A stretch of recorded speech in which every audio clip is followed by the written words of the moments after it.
అదే Bible reference తీసాడనమాట. ఎక్కడ అనంటే మత్తయి సువార్తలో ఉంటుందన్నమాట. అది ఎక్కడంటే మత్తయి సువార్తలోనే ఏదో చాప్టర్ 14వ అధ్యాయంలో ఉంటుంది. అక్కడ ఏముంటుందంటే,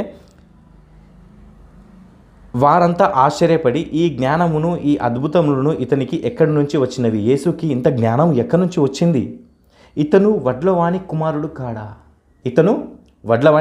కాడా అంటే దీని అర్థం ఏంటంటే, ఇతని సోదరులు మనులు కానీ మనతోనే ఉన్నారు కదా, ఇతని వడ్లవాని కుమారుడు కాదా అని అంటే, యేసు ప్రభువు పుట్టింది ఎక్కడో కాదు, మీ వడ్ల కులంలోనే, మీ కమ్మరి కులంలోనే, మీ ఔసరి కులంలోనే, మీ కులంలోనే పుట్టిన దేవుడిని మీరే అది వాళ్ళ దేవుడు వీళ్ళ దేవుడు అని చెప్పేసి అంటారు. తప్పు. మీ కులంలో పుట్టిన దేవుడు ఆయన.